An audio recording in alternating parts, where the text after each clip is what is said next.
Hebreus capítulo 9, verso 1 até o verso, deixa eu olhar aqui, verso 5, tá bom? Ora, a primeira aliança também tinha preceitos de serviço sagrado e o santuário terrestre. Com efeito, foi preparado o tabernáculo, cuja parte anterior, onde estavam o candeeiro, a mesa, a exposição dos pães, se chama o santo lugar. Por trás do segundo véu se encontrava o tabernáculo, que se chama o Santo dos Santos, o qual pertencia a um altar de ouro para o incenso, a arca da aliança totalmente coberta de ouro, no qual estava uma urna de ouro, contendo o maná, o bordão de Arão que floresceu e as tábuas da aliança. E sobre ela os querubins da glória, que com a sua sombra cobriam o propiciatório. Destas coisas, todavia, não falaremos agora de maneira detalhada. Tem aqui a leitura da palavra de Deus, louvado seja Deus pela sua palavra. Vamos orar mais uma vez?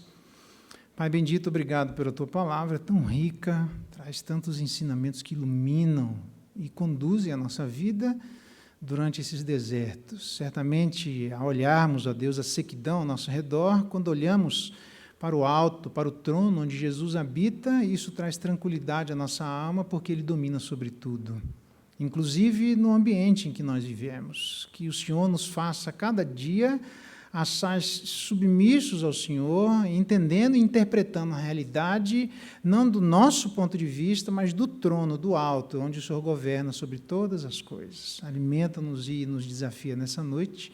É a nossa oração em clamor em nome de Jesus. Amém. Muito bem. Reconsiderando a vida cristã. É sobre isso que eu gostaria de pensar com os irmãos. Gostaria que, à luz do texto que nós acabamos de ler, você reconsiderasse a sua vida cristã.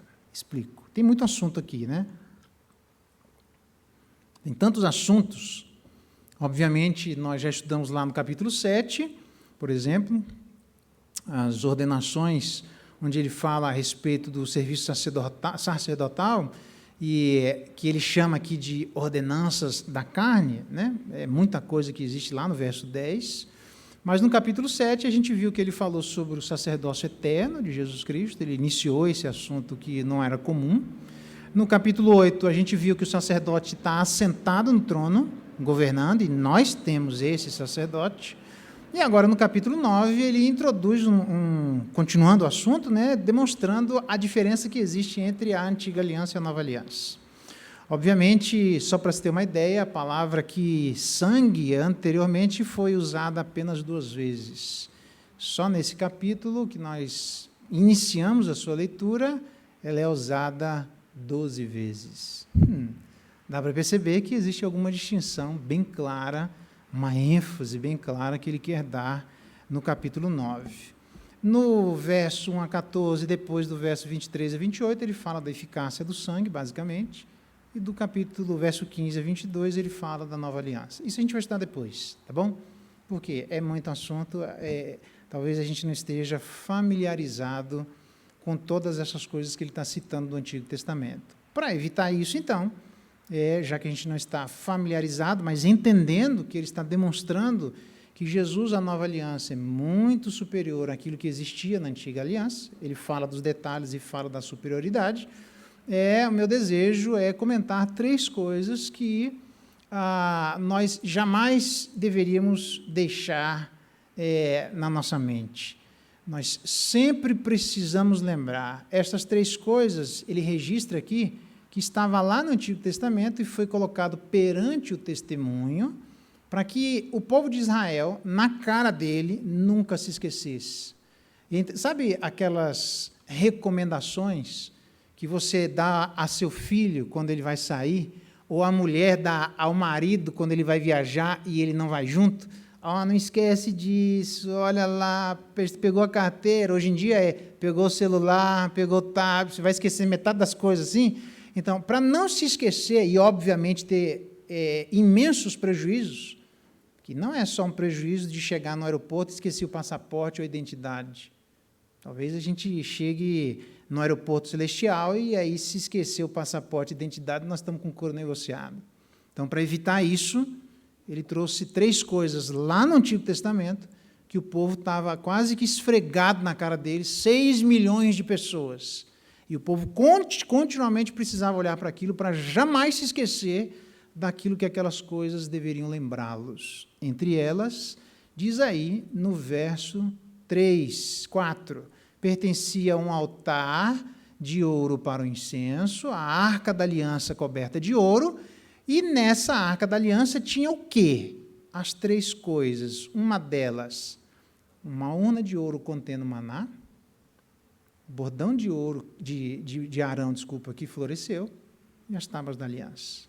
3 coisas que o povo jamais deveria se esquecer, isso estava esfregado na cara deles. Muito bem, as 3 coisas, sobre elas eu vou falar hoje, na próxima vez eu retorno ao capítulo 9 e a gente vai entender a distinção que existe entre a antiga aliança e a nova aliança, tudo bem? Só para eu estou dizendo isso porque eu sei que o capítulo 9 fala da distinção entre a antiga e a nova aliança, eu sei disso. É só porque tem muito assunto aqui, normalmente nós não estamos familiarizados, então eu vou parar aqui, vou detalhar isso para a gente entender do que se trata e depois a gente continua, ok? Então, o povo de Israel deveria reconsiderar a sua vida à luz dessas 3 coisas. A primeira delas falava claramente a respeito da sobrenaturalidade da vida, que é lá a urna de ouro contendo o maná, o alimento que desceu no céu para sustentar o povo no deserto. Deus pega um pouquinho daquele maná, nem sempre o povo ficou e continuou com o maná, mas Deus guardou um exemplar do maná para que o maná ficasse na frente do povo. E aquele maná simbolizava a provisão do Senhor, de Deus, para salvar cada um de nós. Uma provisão que diz respeito a 2 coisas: sustento material. No deserto, o povo sentiu que não teria comida suficiente. Deus, então, dá o maná. O significado disso é para que eles lembrassem do elemento absolutamente miraculoso e sobrenatural da vida cristã. É um lembrete de que nós não podemos nos esquecer que o tipo de vida que os cristãos têm é um tipo de vida absolutamente diferente de qualquer outra coisa vista na humanidade. Nunca mais houve este maná, mas houve o maná e pediu-se para guardar, para que as pessoas não se esquecessem que o sustento da nossa vida é sobrenatural. Não é só a salvação que é sobrenatural, a sustentação é sobrenatural. Tem muita gente que anda diante de Deus crendo que Ele é Salvador e anda como um ateu se esquecendo que Ele é sustentador. Deus nos tira da miséria e nos sustenta nos dias atuais. A nossa força, a nossa inteligência, as portas que se abrem, as portas que se fecham, absolutamente tudo vem das mãos de Deus. Mas o povo nem sempre se lembrou. O povo não se lembrou que ele é cuidado de maneira especial. Para você ter uma ideia, as outras nações não tinham esse cuidado especial de Deus. Se você quiser saber como exatamente elas não tinham o cuidado especial, eu vou resumir o assunto, porque senão a gente não vai parar. Simplesmente eles não tinham maná, simples assim. Deus deu maná só para o seu povo. Vamos resumir a conversa, a ópera. Deus deu maná só para o seu povo, é por esta razão que a Bíblia diz no Novo Testamento que Deus é salvador de todo mundo, especialmente dos fiéis. Não existe universalismo, nós sabemos que existe o inferno. Quando ele trata de que Deus é salvador de todo mundo, é óbvio que ele está fazendo uma menção a respeito de salvação material. Deus está preocupado com o nosso sustento material. Antes de chegar no céu, nós temos que viver na terra, temos que ter o que comer e pagar as contas. Nós temos necessidade. Jesus fala isso, não se preocupe, isso é coisa de gentil. Deus sabe disso, mas o povo se lembra da salvação e se esquece da sustentação. Então, por causa desse esquecimento, 1.200.000 pessoas morreram. Porque em nome desse esquecimento, um monte de coisas erradas aconteceu. A vida cristã é absolutamente sobrenatural. Judas narra isso. Tem vários textos, mas Judas é um deles. Quando ele diz assim, por exemplo, quero, portanto, lembrar-vos, embora vocês já estejam cientes de tudo e uma vez por todas que o Senhor, tendo libertado um povo, tirando da terra do Egito, libertação, destruiu deste povo os que não creram. Então, mas o povo de Israel acreditava em Deus, estava na cara dele, não tinha como, era impossível desacreditar de Deus. Tem uma coluna de nuvem na sua frente e uma coluna de fogo. Eles foram libertos sem absolutamente nada. As 10 pragas aconteceram. Eles estão vendo Deus diante deles. Então, qual era a questão? Em que eles não acreditaram? Eles não acreditaram que Deus era poderoso para sustentá-los. Eles acreditaram no libertador, mais ou menos, mas desacreditaram no sustentador. Tem muita gente na igreja assim, que vive agradecendo pela libertação e trabalha se esquecendo da sustentação, achando que a vida é sobrenatural de onde saímos para onde estamos, e esquecendo que a vida continua sobrenatural de onde estamos e para onde vamos.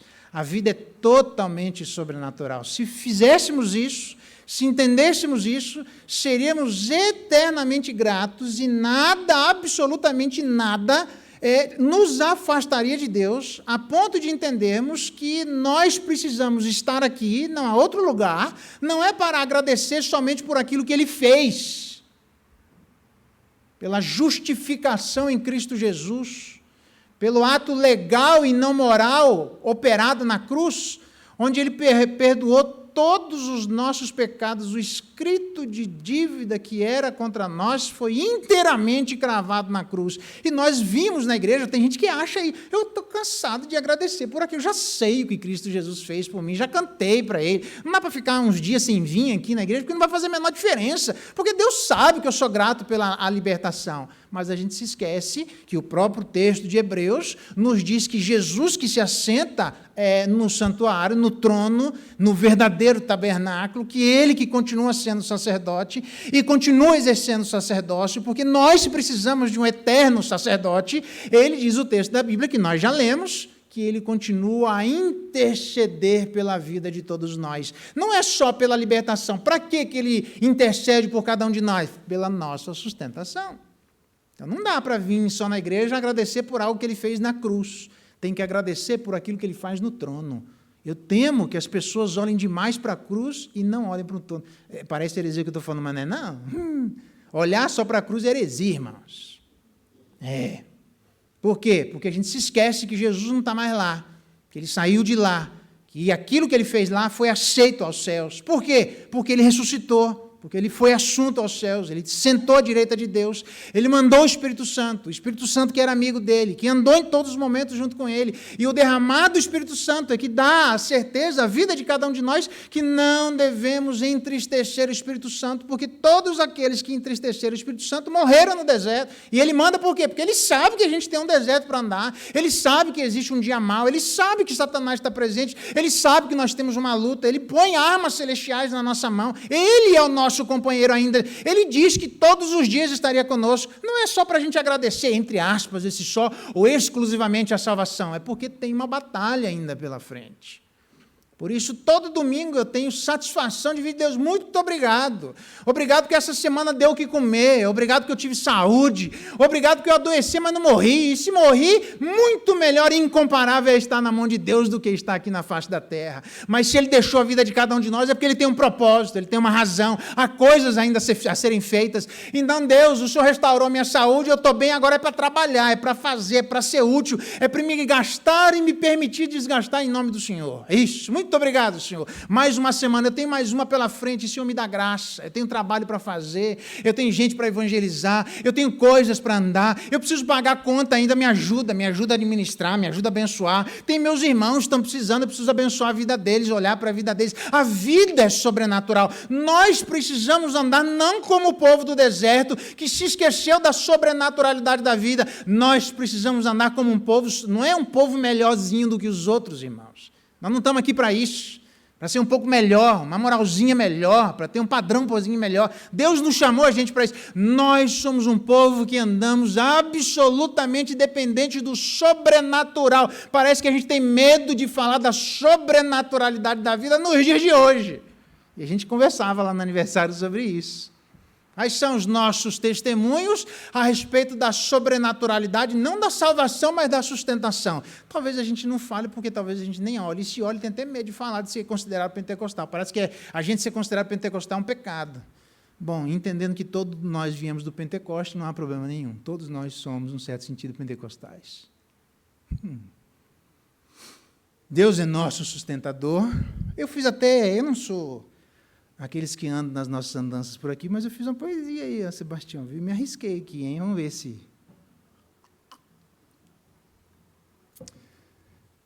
ver se passa essa poesia, as minhas andanças por aqui. O nome da poesia deve ter um nome, hein? Meu Deus do céu, Jesus está até filmando esse negócio. No deserto com maná, em direção ao novo jardim. Diz assim: o maná sendo colocado e o povo desconfiado. O maná sendo dado e o povo achando vil o trato. O maná sendo doado e o povo olhando para o antigo roubado. O certo é o maná sendo colocado e o povo sendo grato. O maná sendo dado e o povo achando lindo o trato. O maná sendo doado e o povo olhando para o futuro revelado. O povo exercendo a gratidão, o povo contemplando essa linda relação e o povo confiando do seu futuro à construção. Esse é o povo de Deus. O povo que perdeu o jardim, o povo que se perdeu no jardim, o povo que andou no deserto e o povo que também se perdeu no deserto, mas que teve em Cristo, no segundo deserto, a chave para entrar novamente no jardim. Esse é o povo de Deus, no deserto, com maná, em direção ao novo jardim. Ah, isso foi legal, eu gostei, mas eu achei que foi interessante. Não é o Sebastião da vida, né? Mas nós estamos indo em direção ao novo maná.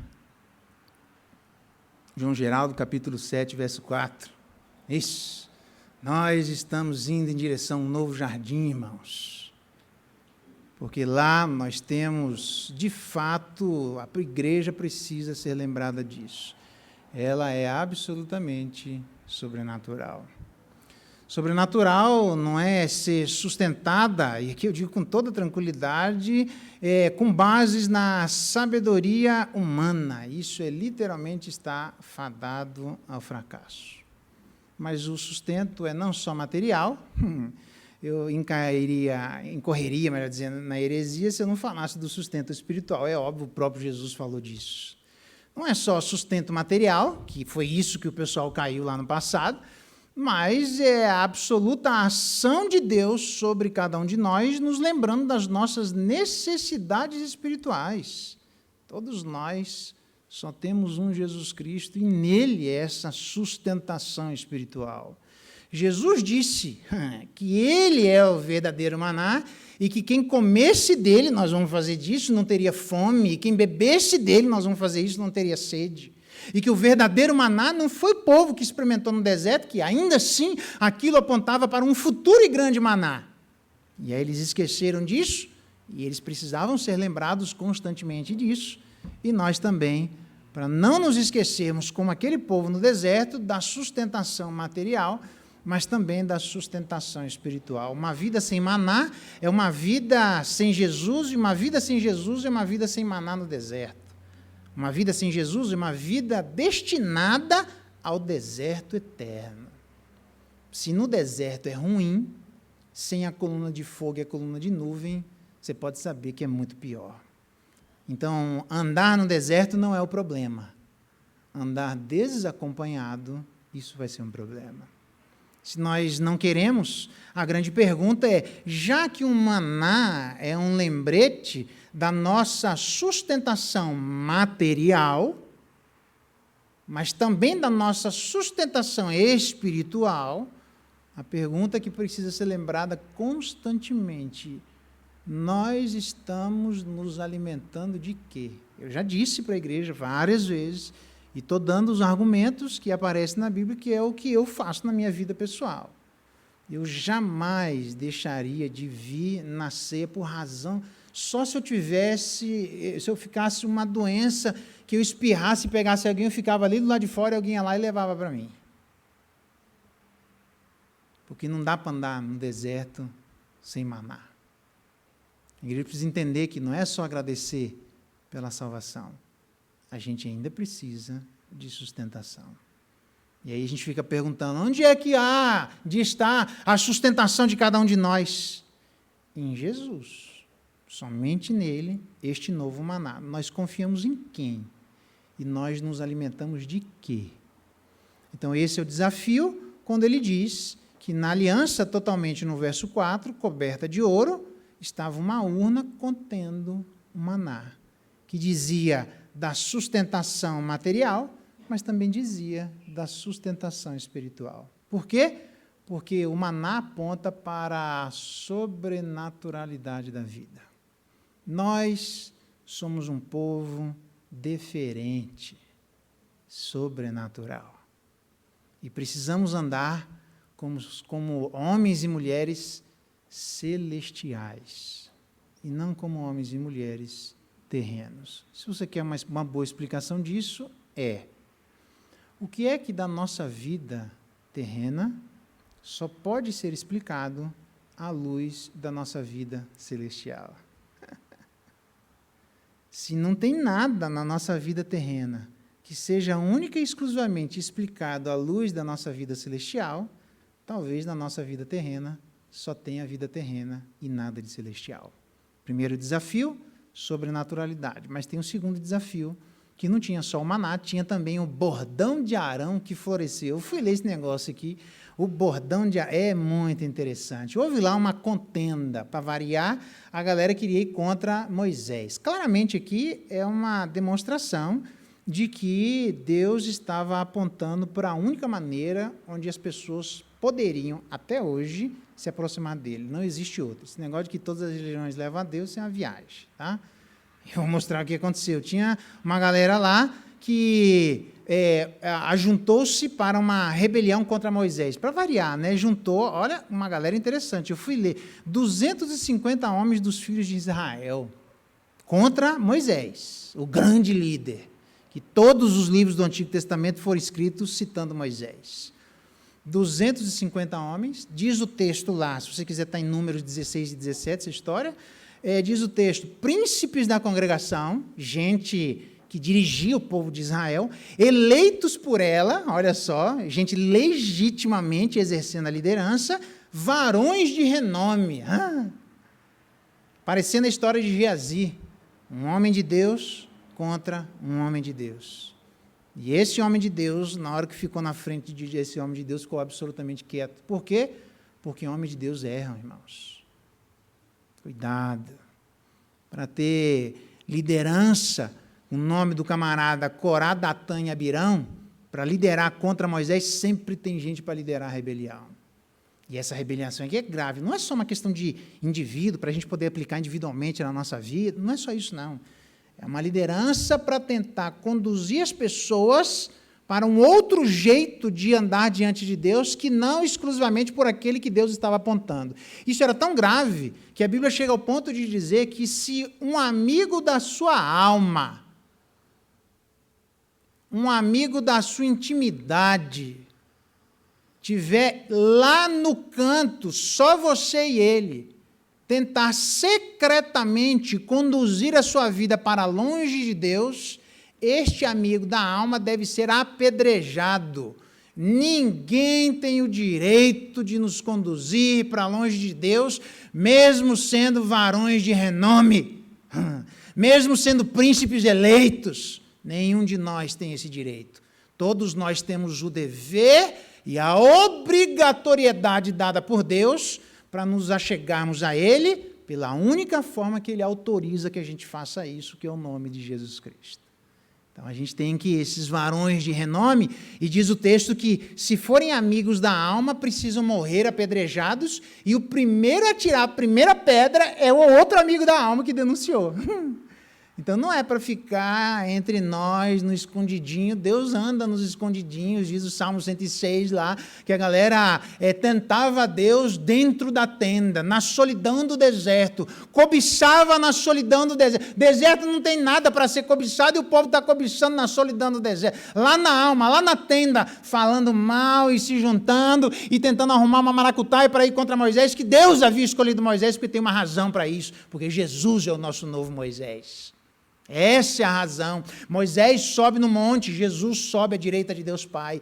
Moisés desce com as tábuas da lei, Jesus manda o Espírito Santo, de acordo com Jeremias, para escrever a lei nos umbrais do nosso coração e na nossa mente. Jesus é o nosso novo Moisés. É por essa razão que não é para tirar Moisés do lugar dele, porque ele está apontando para o único jeito que a gente chega diante de Deus, pelo nome de Jesus.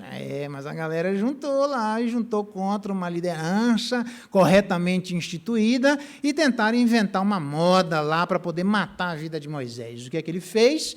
Junta todo mundo e diz, eu vou matar todo mundo. Deus queria matar todos, os 6 milhões de pessoas. Moisés intercedeu e ele matou só a liderança.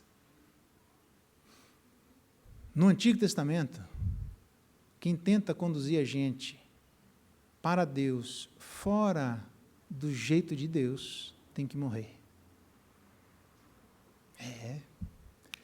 Números diz assim, é isso que está lembrando ao bordão de Arão.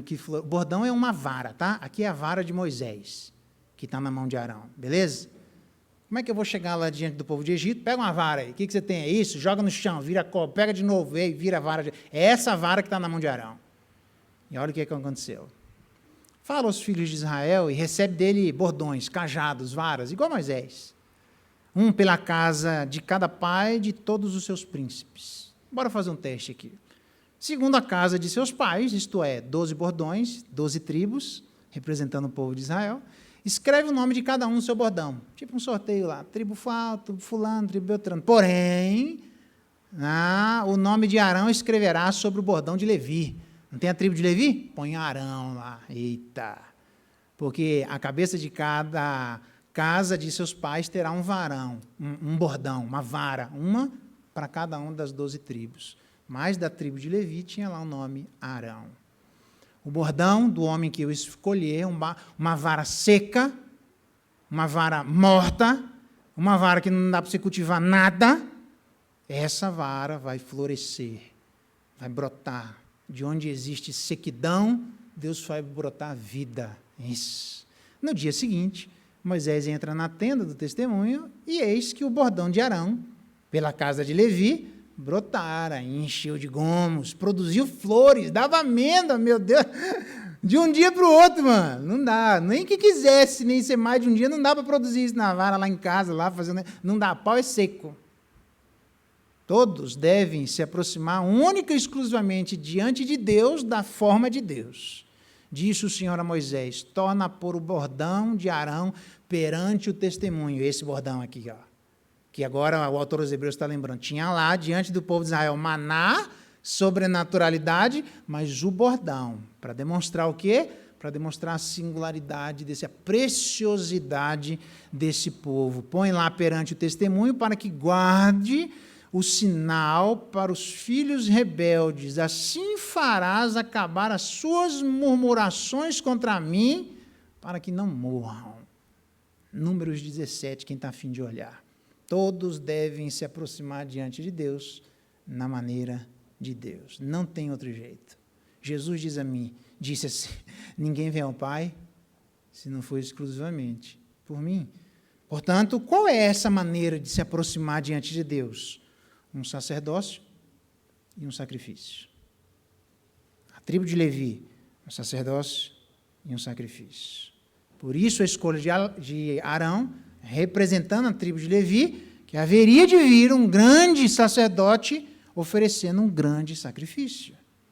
Aí veio Jesus, lá no capítulo 7. A Bíblia diz lá no capítulo 7, por 2 vezes, vocês vão lembrar, Jesus, o outro sacerdote. Não da tribo de Levi, o outro sacerdote da tribo de Judá. Jesus, segundo a ordem de Melquisedeque, Jesus que traz a indissolubilidade da vida, Jesus que foi instituído por um juramento e não passado de pai para filho, Jesus que pode salvar totalmente todas as áreas, em todos os graus, Jesus que vive atualmente para interceder por nós, e se temos as coisas que temos, é graças à intercessão de Jesus, Jesus que diz a Bíblia num texto, depois no outro, é o perfeito sacerdote, Jesus que diz no capítulo 8, nós temos esse perfeito sacerdote, Jesus que diz no capítulo 8 que ele habitou e assentou à direita de Deus, Jesus que tem um absolutamente trono e governa sobre todas as coisas, como nós lemos no Salmo 103, Jesus que ministra não neste santuário terrestre, mas que ele vai dar o nome de um santuário celestial, o verdadeiro tabernáculo, Jesus, onde ele vai dizer mais adiante no capítulo 9, o ministério mais excelente, a nova aliança, é por esta razão que diz aqui que não só o maná estava diante do povo, mas também o bordão de Arão que floresceu. Para que nós jamais nos esquecêssemos não só da sobrenaturalidade da vida, mas da exclusividade da vida. Não só da singularidade da nossa vida, mas da preciosidade da nossa vida. Nós somos seres preciosos. Precioso.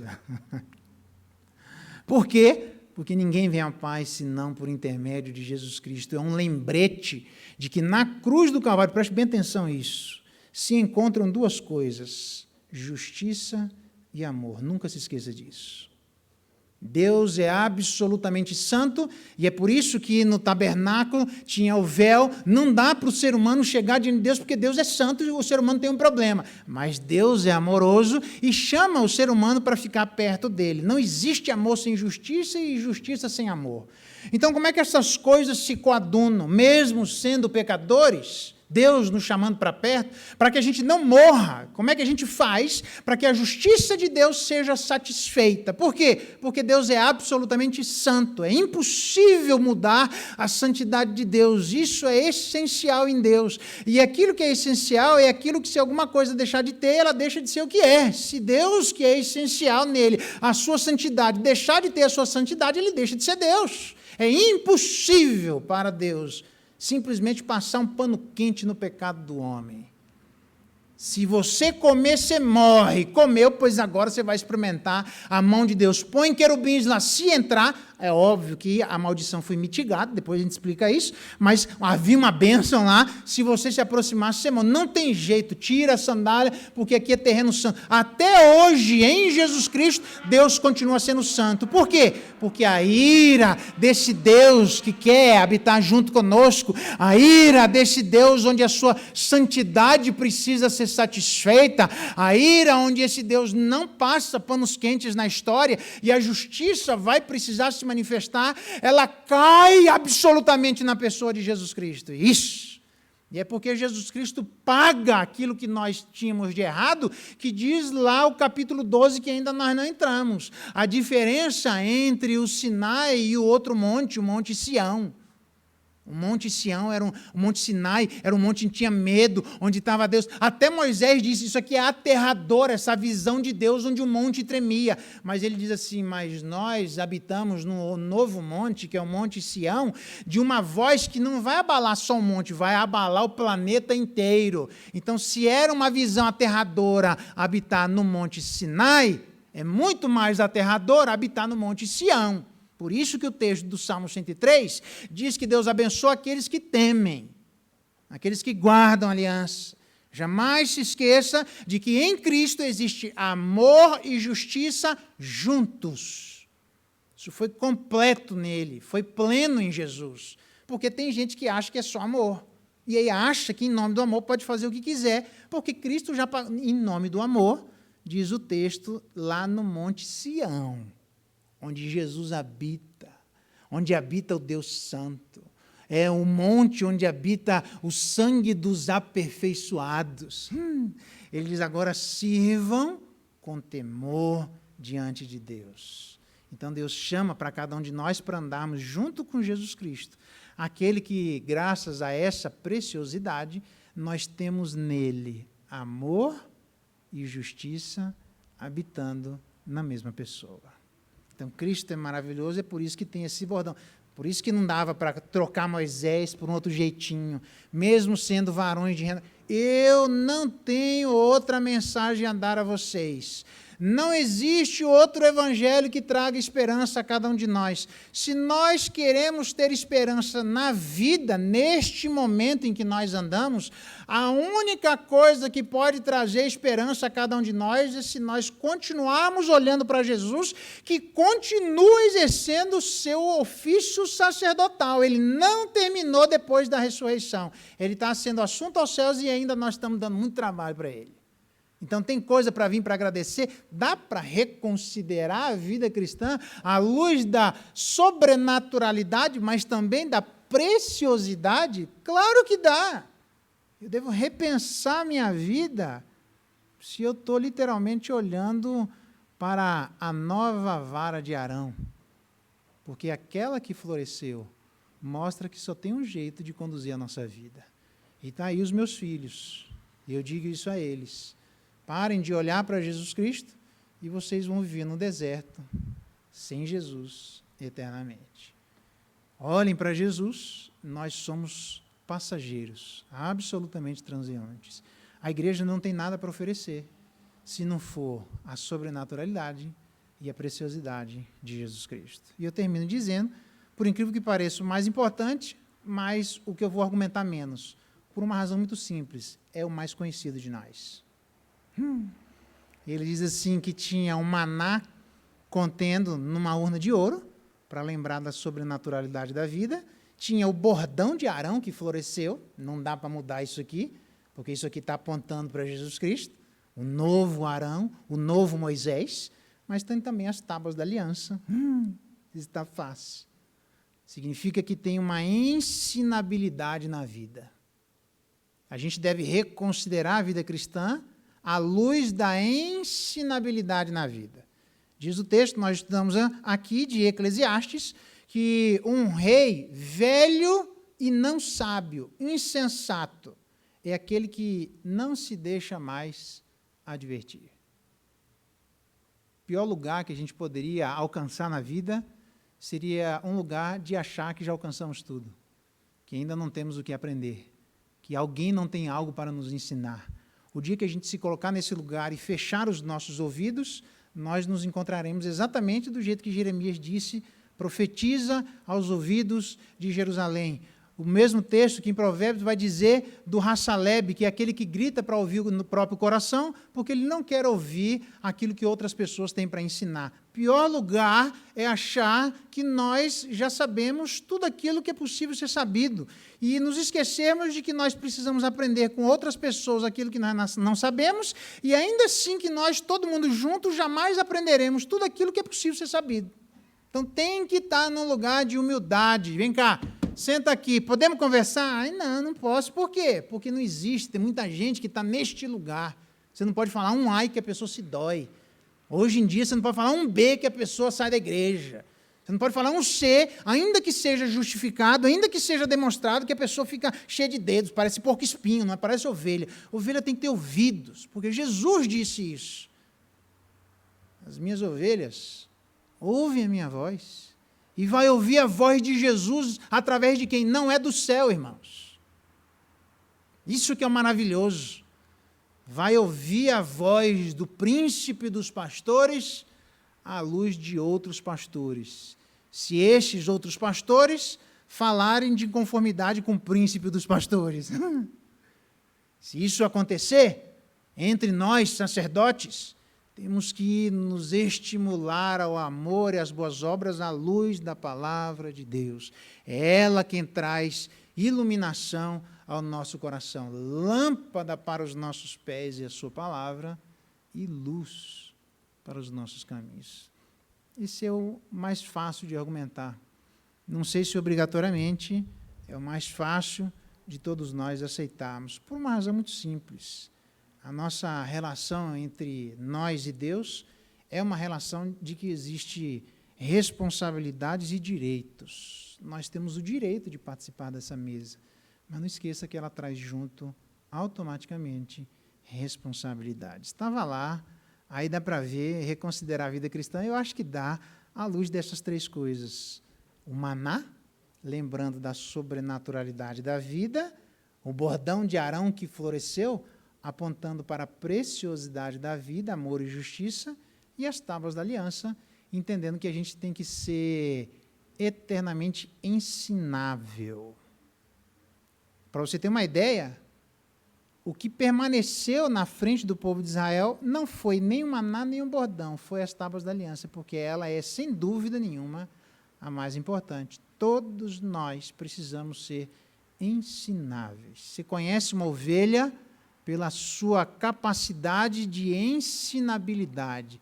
Dá para a gente sentar, justificar biblicamente uma determinada ação para nós andarmos? Se houver resistência aqui, a sabedoria do alto ela é tratável. Tem que ter tratabilidade. E só tem tratabilidade de quem tem ensinabilidade. Sobrenaturalidade, preciosidade e ensinabilidade.